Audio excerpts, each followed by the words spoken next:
Erokamano nyakwa Ramogi, machiegni e winjo weche manyien mag migago kowuok e Ramogi TV, waikore mar kelo ni weche mathoth mawuok e chuny boma ma Nairobi kaachiel gi kor gwenge. Kapok wadhi nyime, wang'iane mago ma wamiyo pek. Atamalo 47.3 mar yuto mar piny dhi e chulo osara mag jotij piny owacho ka chenro mag dongruok to thirno. Moko kuom MCS mag UDA owuok oko mar chung' kod gavana ma Nairobi Johnson Sakaja magiwacho ni tudo gi weche mag mibadhi kayiem. Tunataka haki kwa huyu kijana. Tunataka kijana apate haki yake. Kwa sababu kuna mambo aliyofanya hata huyu askari aliyekwenda kumshika huyu bwana, kuna mambo alifanya kinyume kabisa cha maadili. Anyuola moro kod jodak magweng' ma Majengo e kaunti ma Taita Taveta ywago ratich gi to puod gi wito ngimane e yo magalagala e tesendo bila ma Mwatate.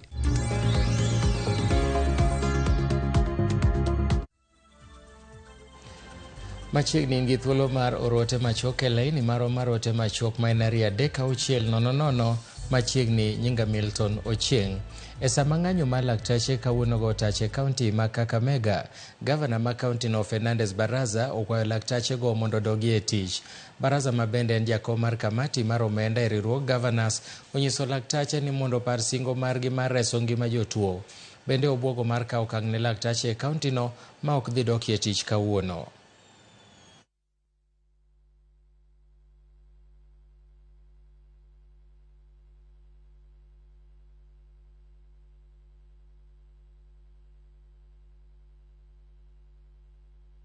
The status in Kakamega, as at now, we have a few services which have been interrupted with because of the ongoing strike by the doctors.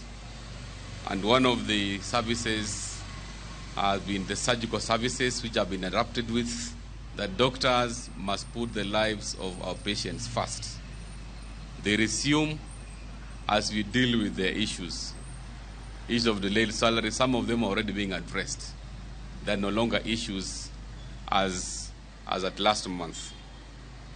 And therefore, as the governor of this county, I want to ask all the striking doctors that tomorrow by 8 a.m., I want all of you to resume your duties.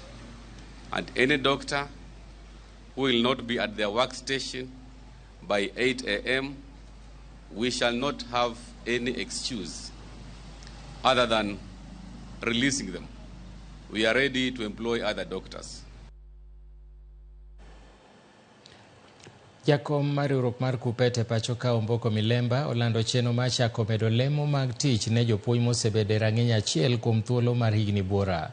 Milemba nowacho ni kuom jopuonj 50,000, 30,000 kuomgi idhi med lemo mag tich e hik omenda mabiro.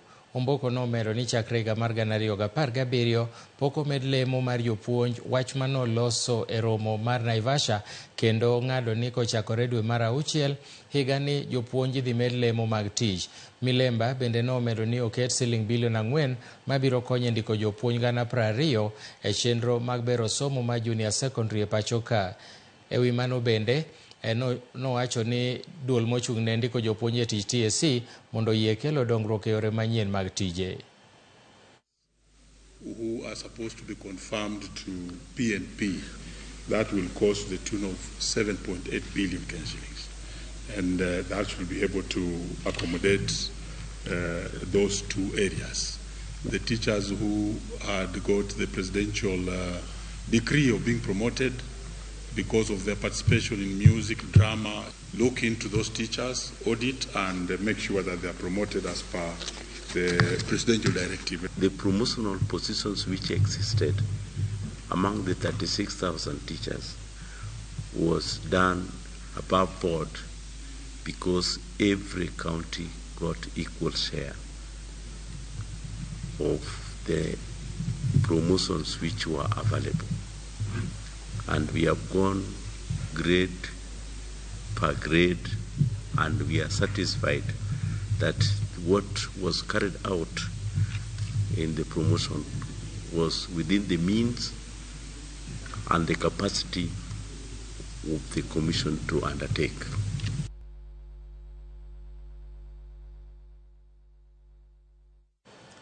Kambi mar ong'we yamo mar Safaricom kokalo kuom bade moyangi kaka M-Pesa Foundation komakore kod 10 kaunti ma Kisumo oyawo ayanga osiptal mabiro konye thieth kod rito nyithindo monyuol kokalo kuom gamo iye mohiu kaachiel kod minegi.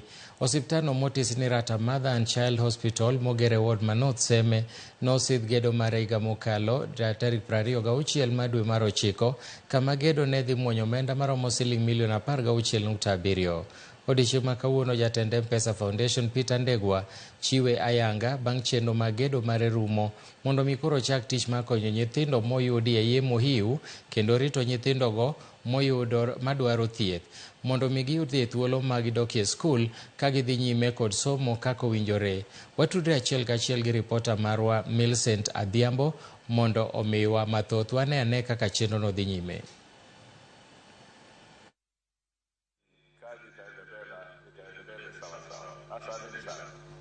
Joturo utie kora dwa dhum maber okamano gidok Ingereza mondo wawinj waduto.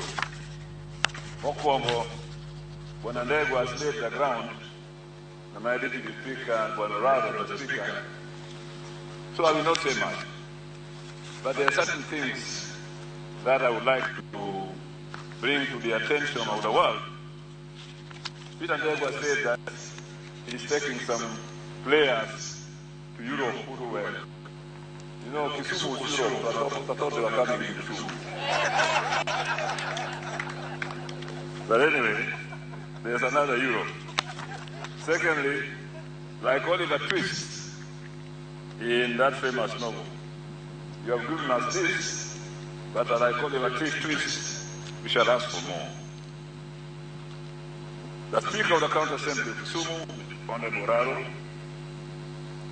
Kisumu Council executive members of Medical Services, Public Health and Sanitation, and the Waziri Dr. Greg Gamba.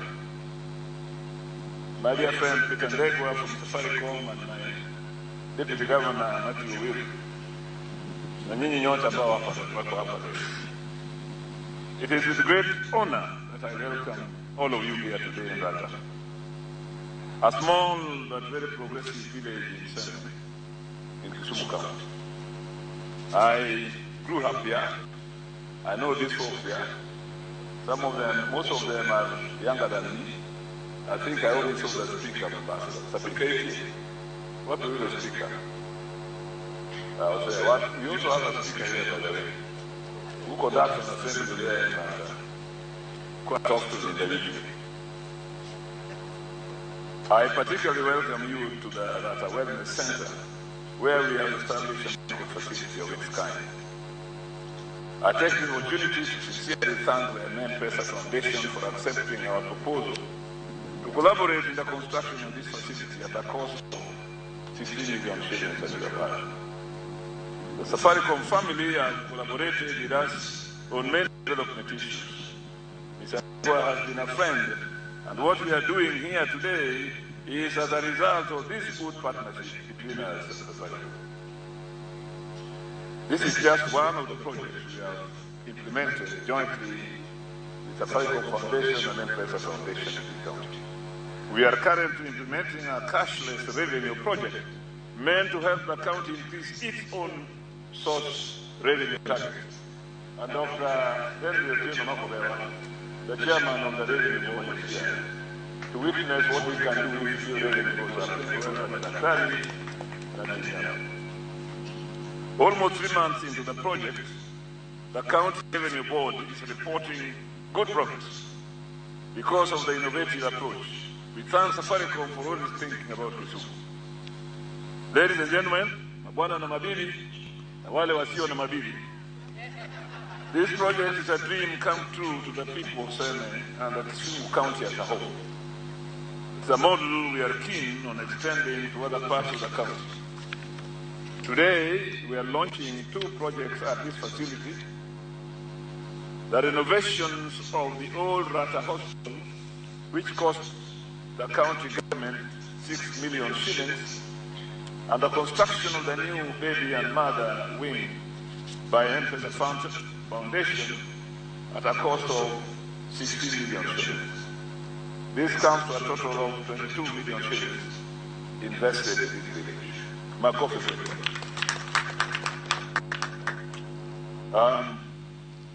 What's done include a facelift, the facility, staff house rehabilitation, 750,000 to improve living conditions of the health workers, a 4-door pit latrine, cabros, and landscaping. This mother and baby unit is an ultra-modern facility that will offer exclusive services to mothers and babies. It will help us mitigate against high infant mortality rate at these areas. Further, it will offer services beyond Senate. We are looking forward to opening such wellness centers, as Dr. Dada said, in all the wards of our 8 sub-counties. Ladies and gentlemen, Kisumu County has been blazing the trail on the delivery of health services. The county has operationalized 280 functional community health units and linked them to 151 public health facilities and 5 faith-based health facilities across the country.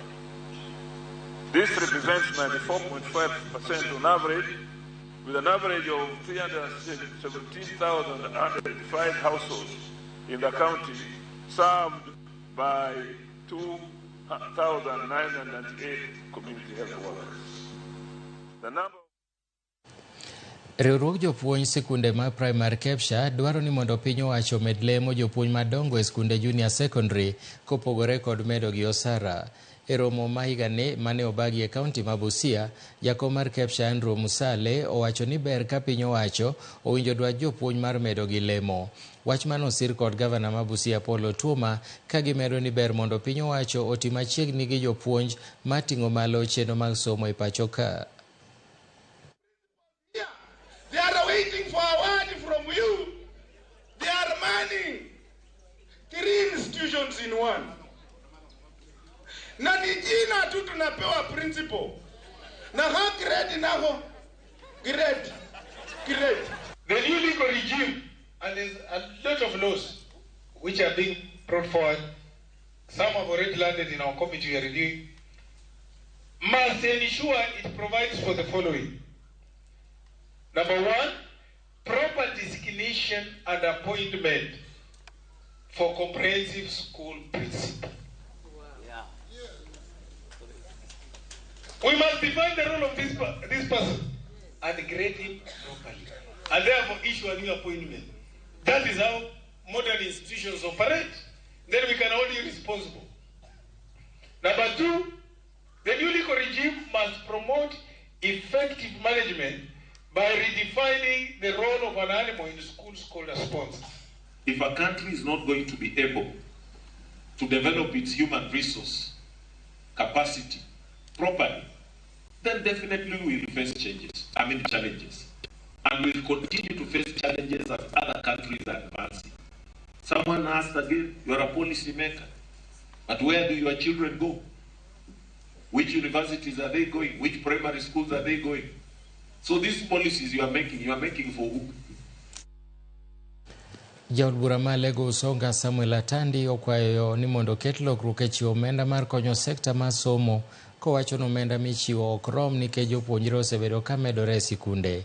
Koloso e romo mar riwruok jopuonj sikunde mag primary capture, Atandi owacho ni kuom bilion 670 moket ne sekta mar somo, thoth omenda no itiyo godo e chulo jopuonj osara. Nomedo ni budget mar sekta mar somo onego medi nyaka siling trilion 1. But now, last year, it was 390.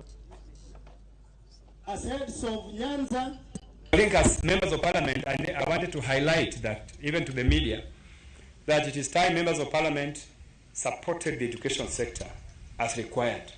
Because even with 670 billion, and a large amount of that money goes to TSC for your salaries, it is not sufficient. So I think with the budget, with a 4 trillion budget, I don't think if we gave you 1 trillion of that budget to support education, the country would really lose. I think the country would do much more.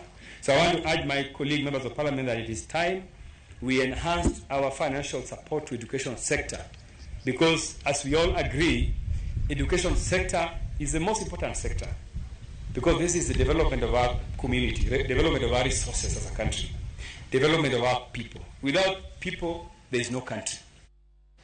Kamishna ma kaunti ma Bungoma osiemo jonjore mosebedo ka wuotho kod josiasa kowacho ni gikelo rochruok mar arita e kind jofwambo kaachiel kod jopiny.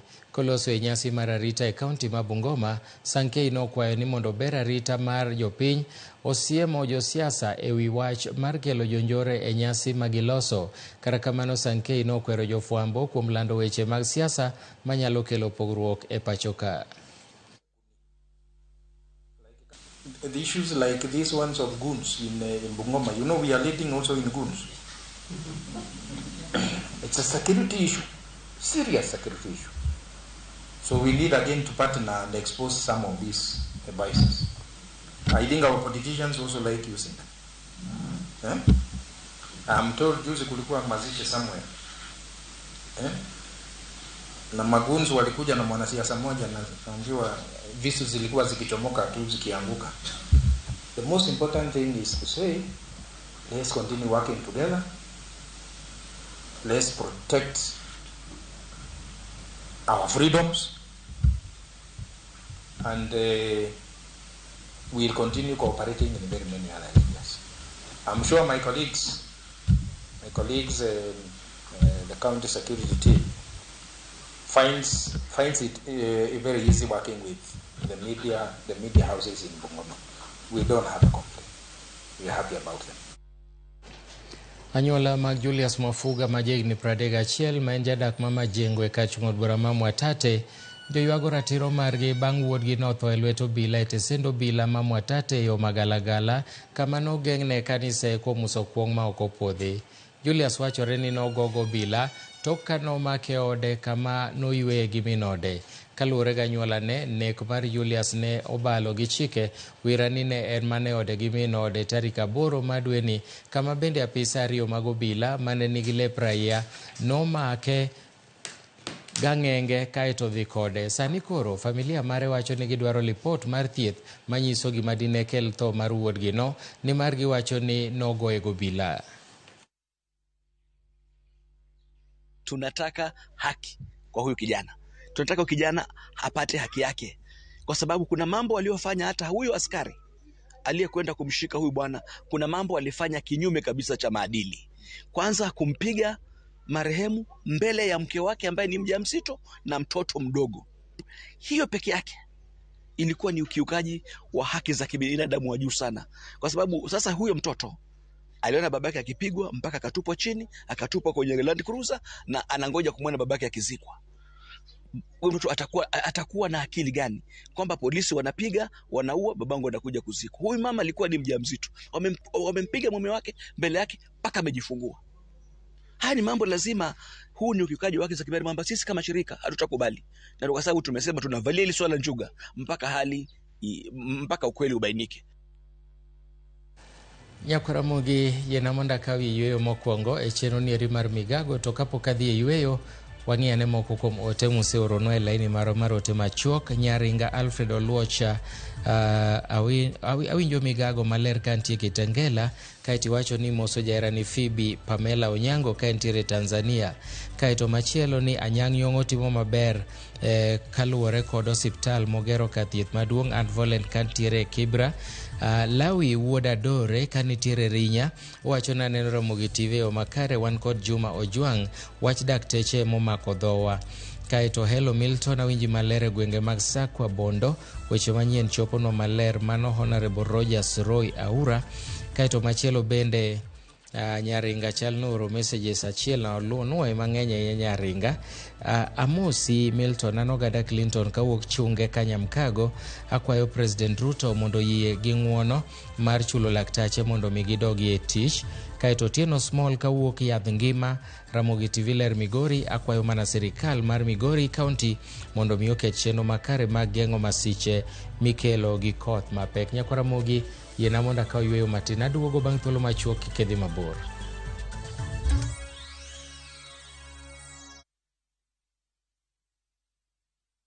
Embark on the adventure of a lifetime to exotic bush destinations with up to 30% discounts by View Travel. Relax in the wild surrounded by luxury as you witness the beauty of the Sarova Mara. Picture yourself surrounded by the sights and sounds of majestic wildlife. Enjoy thrilling game drives as you catch sight of the Big Five. All this for 33,000 Kenya shillings for a 3-day safari inclusive of transport. Get to experience endless adventures at the Sarova Shaba, where evenings are special. You'll enjoy traditional dance performances and bonfires as you wind down the day beneath star-studded skies for only 22,000 Kenya shillings for a 3-day safari inclusive of transport. Experience the wild like never before, courtesy of View Travel's massive discounts. Visit viewtravel.com and make your booking now. View Travel. Dream, explore, discover. Nimeguess airtime. Airtel Money inakuokolea. Really? Ukiwithdraw chapa kwa Airtel Money agent inakurudishia hiyo transaction fee kama airtime. Asante. Karibu. Airtel Money makes your life kidogo better.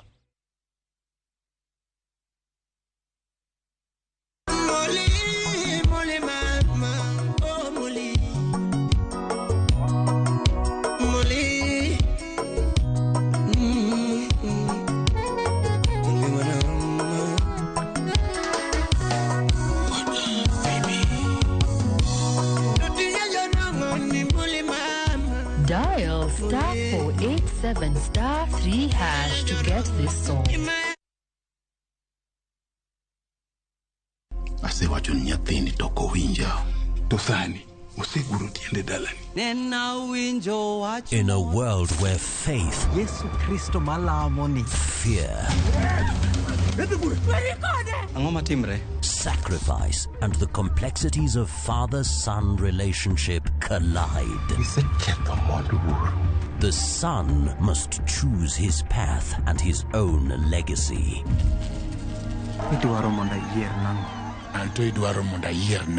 Watch this emotional and riveting story of Dennis in Where the River Divides. Watch the best content on the go only on Viusasa.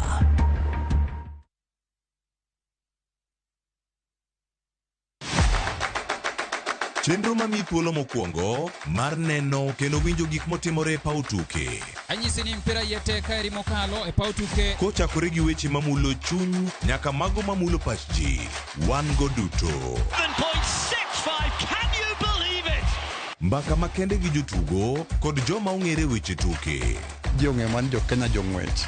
Batino ka jomoko no biro kod tuke moko ma ken popular ahinya to ne gibiro gi perform maber kaka yiego. Nonro matut kod weche manyien mag tuke mowuok e piny mangima. Football is not only physical, mentally teacher beniti. It calls for more character than just being a legend. Pau tuke kama tuke osiko ngeso ka ngeso saboro odiochieng'.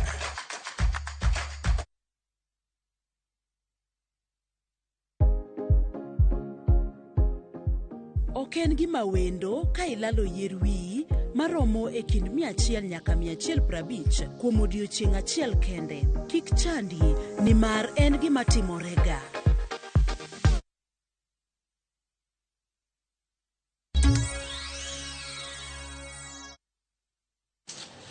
Machiegni kendo, kambi mar Ashton Mombasa Apparel PZ Limited olando ni giduoko chien kwan ma jotiji kaluwore gi oda matin ma sani giyudo. Jogo mochungi e tich gin jogo manie orak mar higa ka higa, korak margi mokalo rumo tarik 25 ma dwe mokalo. Giwacho ni kara kamano ni orak mar jotich maloyo 10,000 to medi kata kobedo ni uso osedok piny e kambino. Bende giwacho ni chudo duto mag chungo jo orak go eko e tich idhi chulgi kaluwore gi chike matayo weche mag leba mathurka. Ka giwacho ni ok en hero margi mar chungo jogo e tich, mak mana ni lwasi mar ohala ema sani okethore.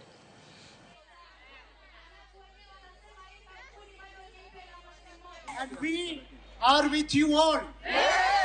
And we will be with you all.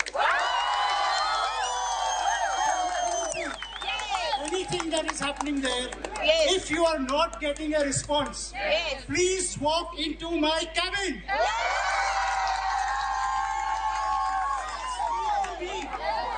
Do not. Of course, you are shop stewards now, and you have a proper channel, as with the blessings of Reverend Chevi. But if you would want to approach me, my doors are always. Riwruok mar mine mag Nyanza mantie lony mopogore mong'ere kaka Pany kawuono nobago romo mar lero chenro margi matayo tije ma 2024 nyaka 2028. Jakom mar Pany Betty Adera nolero kaka chenro ma kama ibiro taa kendo kwayo joma mine mondo obed motegno e golo duondgi ka ginyalo timo mar kelo konyo dongruok e anyuola. Betty nolero kaka chenro margino biro konyo golo chandruoge e sekta mag thieth, pur, somo, yuto kod mamoko. Minod jatend piny Kenya Rachel Ruto ma bende nogolo mich mar siling milion 1 e riwruogno kod minod jalup jatend piny Kenya Dorcas Rigathi, jatend migawo mochune weche tudruok kod lony manyasani Eludo Walo gin moko kuom jogo ma bende noyuore romono kendo nyiso sir margi ne dongruok ma joma mine. Dedication and unwavering commitment to uplifting grassroots women. Women must be deliberate and intentional in coming together to share their skills, expertise, and experiences. The association has the potential to amplify the women's voices and to bring meaningful changes to Nyanza, to the nation, and at the global level. There is no limitation. This event confirms the critical contribution made by women in accelerating development because you set a path for others to follow in addressing social, economic, cultural, and political factors that have hampered development in our communities and respective regions. Wadwa ng'iyo ni to gin nyithindo mage manigi rem ma ogiriek oluongi e skunde mopogore opogore kata manie university mathagore nikech weche mag school fees. Sana manyiri iyudo ni koro kosechopo e college, university kata technical college to school fees onge. Koro chune no donje weche moko ma ok ochomo yo mondo yud kako konyore. Koro wadwa ng'iyo kanye weche mag education, mentorship be, aito gi weche mag sanitary towels ne nyithiwa manyiri. Jogo manigi kit ng'ol mopogore e kaunti ma Siaya ijiwo mar wuok oko kendo donjore riwruoge mag saga makonyogi yudo sir kowuok kuom piny owacho. Magi nowachi kod MCA ma Sigombre Ward Andrew Mwende kod nyawadgi mogwel mochung'ne jogo man koda ng'ol e kaunti ma Siaya Fredrick Odhiambo manowacho ni kinde osechopo ma jogo modak gi ng'ol ok owinjore bed ni pod ipando e miere mondo mi kik giriwre gi oganda mamoko ni mar ng'ol ok en tho.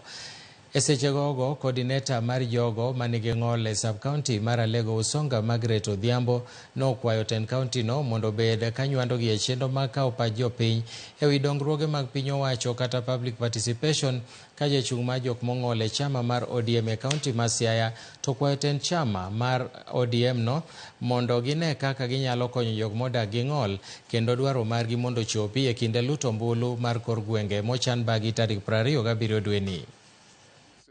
Mantie manyalore government ondiko coordinators duto te make jomong'ol gine ma gibro coordinate issues mege jowa mong'ol sub counties kuma giwantie go mondo at least jowa gi feel like no they are also part and parcel of county government ma Siaya. E bill no bende wawuoye on issues mega accessibility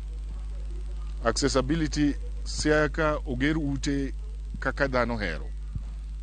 And I would request this time the National Council for Persons with Disability, the Department of Public Works and Roads, no onge ot mawangni noger koko requirements obedo followed.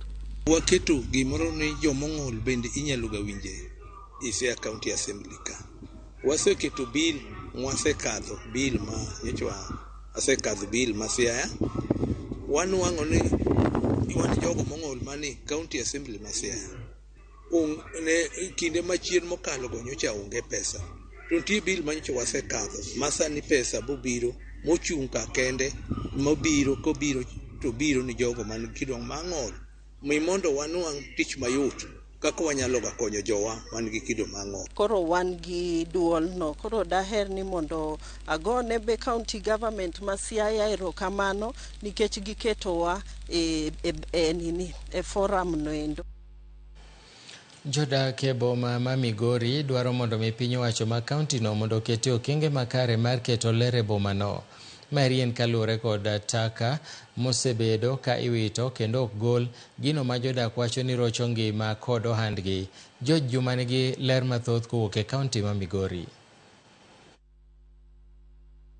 Rito ler boma Migori pok obedo mayot kuom kinde mathoth ka johala kod jodak ywak ni piny owacho serem keto okenge makare mar choko kaachiel kod puko yugi. County government is trying, but jok moket ni mondo mi otim tijno kata jok motelo ok tim gimi luongo ni follow up. Ni to ng'at maketo ni mondo mi oyweche ni otero gigi kanye to bo ywecho. Inyalo yudo ka romo kata gimoro kar saa 3 pok oywe taon. Koro saa 3 no ji teno osewuok mobiro taon. Ng'ato oserwakore maler di office. Kok iyudo ka jaywecho ywecho kiro yugi kuomi kiwuoyo kode en rog. Weche mag yugi chendo erito kata e manage Kenya mangima. Kaka wan bende wan gi challenge kaka sirikal. Nyaka sani apaya mogo lam moidore ondao machoko wuok e chiro ma Migori ema sano lokore kar choko yugi. Kar choko yugi ni yudore mano ondao maromo mita 10 kende ka wuok e magawa moro madundo mabendo oganda chope e yudo gago pile ka pile. Magi jo biashara matindo nika uso nitie ka and offices nitiere ka. To ka lokore dam site machalo kaka koro lam kuonde ma jotelo kale go emi yudo ka oywe maler, lakini kidok kama kizungu luongo ni back street ti yudo kolilo. Dam site onge kacha, en mana makosa mar jopiny manore ni iketo gik moko kanyo. Mane momiyo ineno kane sirikal oamua moketo skipping kits go mondo ji okete yugi for the time being. Taka ma opuki kaini oksas mana umo ganda kende kotik maraj to bende kelo ne jodak moane kode gi gam tuoche go ma ikelo kod lil. Seche molokore dam site to nitiere responsibility mar county government mano kelo girgi nika. To seche montiere ni tuoche ng'eny sani kini hotel kata tade mine kachi tedo kacha kata mogi yudo go risiki mare. Ne wayango ni pige ma ochido mowuok kuonde timo halbu ma Migori bende molo nyaka orono ma Migori bende pige itiyogo kod oganda mathoth. Mae bende koro kelo ndek jogo iko matiyo kod pigni gam tuoche. Jakom Municipal ma Migori Bat Mandela wacho negi keto kenge makare maneno ni yugi ochoki makare. Nigi chenro makare mar neno ni yugi go kata taka go ok obedo kanyo mondo kanyo obed kuma ler nikech ochiegni gi chiro kaeto chiemo bende uso. Of controlling waste is a huge budget. So it is there with the environment. Jodak ma Migori wacho ni piny owacho nego keto kenge makare mar choko taka kendo jogo mok tijigi e yono maler e boma ma Migori kaachiel kod kaunti ma Migori mangima koro nego kawnegi okang' mowinjore. George Juma, Ramogi TV, Migori. Nyako Ramogi e chenro marwa mar gin kanye mabiro ni juma ka juma kawuono wamenyo ni mosenindo Reverend John Henry Okulu mar SK manokelo lokruoge mathoth kuom oganda Jo-Kristo. Okulu notiyo e pinje mag asungu to kendo chung' mare motegno nomiyo jatend piny Uganda machon Milton Obote noriembe e piny Uganda. Bishop Okulu nong'ere kod buge manondiko to kopogore kod mano bende nondiko gasede moko e pachoka mane elo it oganda. Jata chenro mar Walter Nyambaga yande nolimo dala Bishop Okulu Asembo Kokise kendo miyo aler mar sigana no.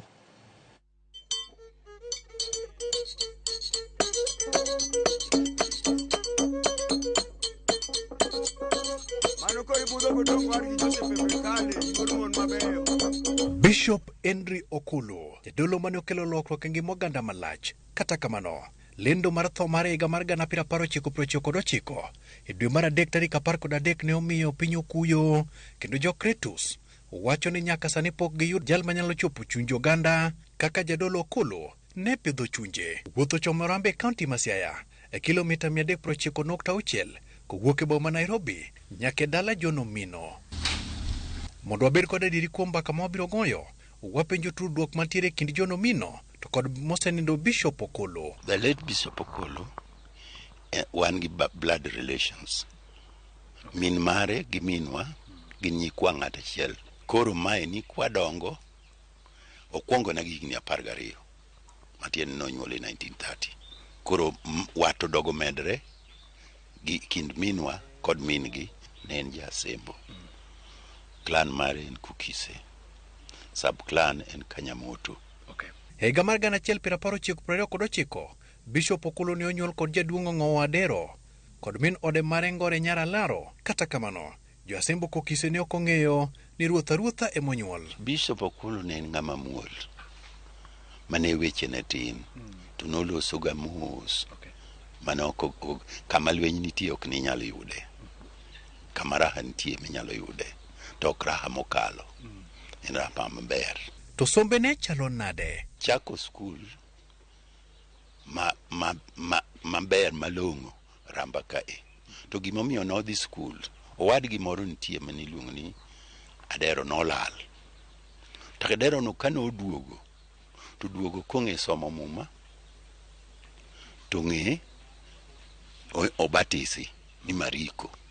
Koro ma ne miyo wuod wuon gi maduong'. Ma ne miye sirimo mar dhi e skul, ni kara skul ni wach nitie. To kodhi e skul, wuon mare ne ok dwa nodhi nikech wuon mare ne jamaranda, awacho kamano. Koro kanodhi ni gole skul, ba wuon oluwe e skul ni dhi gole nikech ne idwaro no okwa rombe to ginene gi rombe to kod nyiroye. Japuonj moro ne nitie manotelo ne Rambe luong ni Hezron Osuka. Notamo wuon mare ni nyathini nyaka somo. Wayudo lai mar tije. Bishop Okolo mokwongo chako tich gi kalweny. Otiyo kamoro ni Makinan Road. Kanye mane wasungu puonje typing, an kanye mong'eyo Kiswahili maber. Kisungu to noyudo kong'eyo mkoa Kaimosi. To ko tich mar mulweny ne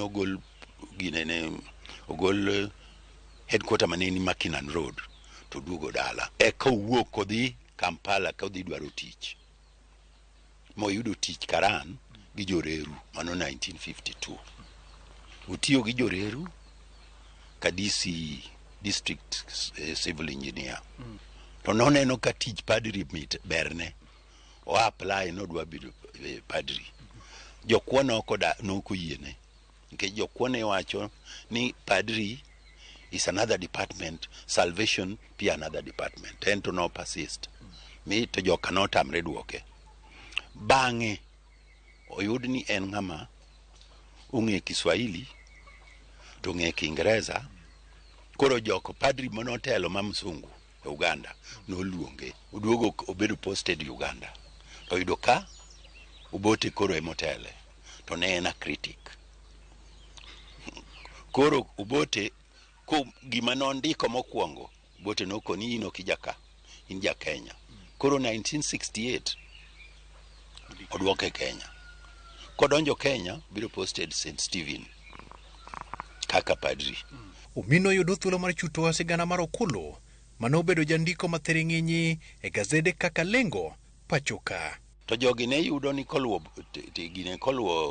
ling'anyine. Oyud ni ng'ani riek. Koro kao odhi obedo editor mar Lengo. Gazet moro ne nitie kani Lengo kata Target. Nomiyo Target nobedo popular molo kata Nation. Ema koro kendo chako yude position ni in iromo dhi bedo provost. Modhi obedo provost. All Saints Cathedral. Ka Bishop Agola koro dwa retire. Jo mane ong'eyo mane somo gazet no nokweni ng'ama dhi bedo Bishop Maseno South en Okolo.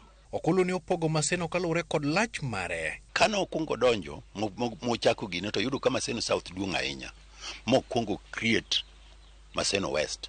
To mbele mar creating Maseno West o make sure ni en ga assistant bishop ma ji mang'eny ne ok oyie jo kanisa to en noneno ni ng'ani ema biro kelo temo poste Bishop Omolo West Maseno West. Bishop wacho ni kod chung motegno kendo chung mare motegno ne dunyo ndime wang sirikal kendo Okolo ne ochako ndiko buge kaka Church and Politics, Request for Justice to kod Church and the East Africa. Ne ok digi sirikal maber nikech ne mano nyiso ji sirikal ni ng'ani ok en ng'ama oriere kodwa nikech pile pile sirikal galo gani kanisa en otelo ni sirikal ema otelo ni kanisa to moloyo kanisa bedni onego bedni otelo ni sirikal. Koro en no nitie buge adek manogoyo. Mokwongo ne en Church and Politics in East Africa. Mano nomulo East Africa duto. Kochako go machielo Church and Politics Church and Politics no koro no lande badly ke joma no se somo gino to koro bedo enlightened ni kara kanisa emonego kaw namba achiel kore ka sirikal bire bang'e. Oyangono ne otoro jatend piny machon Daniel Arap Moi kod wach mondo owe thuolo Jaramogi Odinga magie thuolono ne okete jela mar ot. Nowuok modhi nyaka Kamoi mok oloso gi Moi maiye ni wachonwa ni nomiye 200,000 to en noko kawo pesano drepe manokawo to kopenjo drepe ni pesa manomiyi ni kure. Mane momiyo nwayudo wachno. Raila be notimone kamano odhi en owuon to moko notieko gi samon kochung'e kanisa jo gaset ne ringo dhi ire ni to kawuoni iyalo kanye nadhi yalo kama jo gaset osechopo ku. Bishop Okolo ne jadongruok e yo mane kanyo ne ji wuok technicians mane nitie kar loso mtokni joma loso wach tangego manok luongo jok mano oko mobiro train jogi machielo nitie kamoro ni miyare ni ne en dispensary olose ne gin gi Dr. Professor Kaseje mano tim gini mane gino konyo everybody within Asembo makanyo ni kata mine dhi nyuolie kanyo ni puonje ji kaka ipidho gwen kanyo ni puonje ji kaka ipidho nguruwe kanose nolwar winjo ramba kanisa ma biro tero uwe mano oyike tiende en mogero kolore garambe. Wapenjo ni bende nitiere kuonde ma ochake nyinge skunde moko kaka Kukise Village Theological College. In fact nadwa mna complain ni nitie kuonde ma jogi gi wigi owil kodgi nyaka jo siasa be wi owil kodgi ka girifa jomoko manotiyo matek momiyo sirikal wenge gi oyepo ne en achiel kuom bishop duto Okolo ne number 1. Wathinyore ok rangach mar go tiklo kendo wechidho ndama machuok kapok wachope dala bishop. Kinde koro ogik so chiegni nindo. Mondiko mogik en Quest for Justice. Kondiko kaka no odongo kaka no upuonjre di kaka ochako tich gi kaka koro odhi tieko tich. Buge ne giendi ka nondiko gi ka en kende lwasi ne chalo nade? Lwasi ne ok long'e momiyo nobedo kende ne kaji ng'ama biro chande to kodwar. Wanie dala Bishop Okolo kendo wadonjo kama ne welo betie mokwongo. Isiemonwa gola mane Bishop ndike bugene mos ka oketo rieko e kalatas mondo kere pinje. Kaka sa medo ndong' warango mich manoyudo e pinje ma oko ka moko kuomgi gin certificate mag ling'any mag somo mane oyudo e pinje mag Amerika kanyakla kod Great Britain. Tipo mar min ode mama Esther Nyamboko Okolo bendo yienge kor ot kanyo mar chiwo rapar mana kaka ileronwa kod nyakware Kennedy Ochieng maleronwa ni kwar mare ne en jaratiro kendo jalno mohero ji. Anyalo pare ni en ng'ama jaduong' maber but ne gi marach to nokwero en bishop ma jaratiro mohero gik mabeyo. Bishop nohero welo makata welo mana biro koro odhi panga cho sama oluongo welo to ng'e ni wendo nyaka cham kata gweno moro. Kalore ni Bishop ni oyike kanisa wachak wasudo kendo mar manyo kama ne oikie jadolo. Jakrombanjoni pod wawuothe kor gweng' kaendi kod jaduong' John Omino. To koni higa mar 1974 tuo moro nothinyore ka mar kipindupindu kata ambululu mane lal go oganda kalore kod pige maricho kata onge mar pi ma mosenindo Bishop Henry Okolo magi moko kuom dongruok manoketo mano kunyo dau kaendi mane jogweng' ne biro to tuomie pi. Mano notimore mi secondary school maramba noyudo pi, jogweng' ma North Ramba noyudo pi te. Ne biro tuombo mana ka. Ma dok chien mar kipindupindu nonenore. Nonenore. Ne kuba achiel tongla achiel. Joramba secondary gi kanisa nokonyre moloso line mobiro tangene ne Ramba kanisa. Ma jo secondary ne kawo margi to jogweng' be ne kawo margi, en be noyudo kadonjo dalane. Wachope kanisa mar ACK Maramba kendo ka emane bishop oikie okang' mar biro ike kanisa kaendi mok dalane. Ma en gima ne owacho chon koso? Ok ne gima owacho jo kanisa gi jo diocese ema noparo wachni. Nikech neno kanisani through his effort ema nogergo kanisani. Kanisa mokwongo ne macha mane Archdeacon Owen ogero. Kende bathe min ode Esther Okolo bende yweyo kanyo. Kuyo ne nitie maduong' nikech nwalalo ng'ama miyowa chiemb chuny. Ai ng'ama a pillar in the church. Kendo ng'ama piny ong'eyo duto. Wayudo thuolo mar donje kanisa kendo ng'ato ka ng'ato lemo kod chunye kata odoko ni ok en odiochieng'no mar lemo kamano. Chenro kod kaka opangi kombe koni ni donjo kama ler mar kama ler. Nyaduong' Odido kendo chunya moro koni mondo alidhie matin.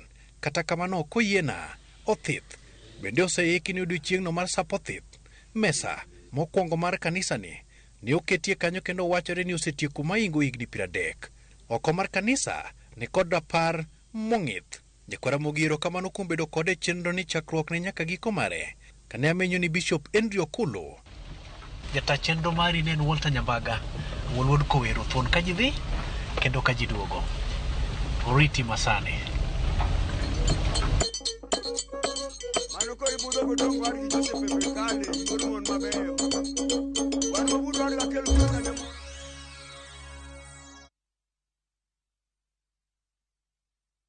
Are you ready to turn your Skizzer into cash? Dial *487 *3#. Choose your favorite Skizzer tune, confirm, and enter to win big. 50k daily, 100k monthly, and the grand draw of 1 million Kenya shillings. Each time you download Skizzer tune, you support our local talent as you increase your chances of winning big. All SMS alerts are from Skizzer Citizen, and lucky winners will be contacted from 0709 767 000. Skizzer tune, Skizzer chapa. Terms and conditions apply.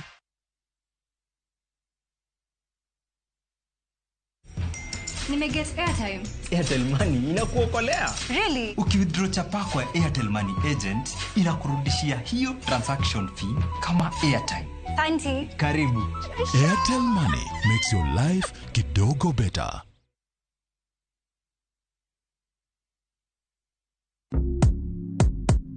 Mtu wangu, imagine kuna over 1000 ways to win on shabiki.com. Usimiss out, pata multi-bet boost massive ya 1000% ukicheza on shabiki.com. Cheza sasa na shabiki.com na upate up to 1000% multi-bet boost. Two bets, min shabiki na nadeku place tena. Nilieka kichwa yangu ikabai tenda.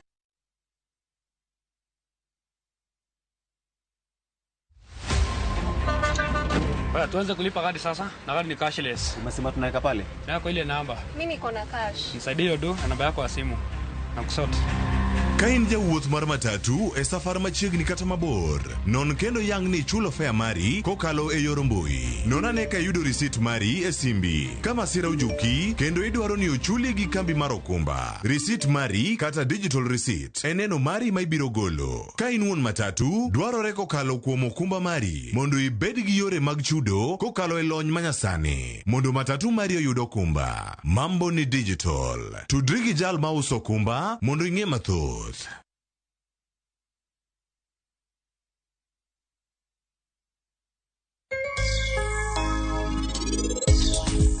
ntie Nyasori, ntie Nairobi. Koro iti nyalo dwaro nyadala mane. Ane madwaro. Magi Weche waitress. Sani kori wuondri kaka ber. Ada. Wada ya musela ila doga to sekwera to kakwera. There is something cooking here.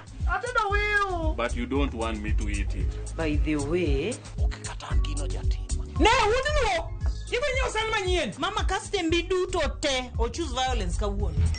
Nimeget airtime. Airtel Money inakuokolea. Really? Ukiwithdraw chapa kwa Airtel Money agent inakurudishia hiyo transaction fee kama airtime. Tanti. Karibu. Airtel Money makes your life kidogo better.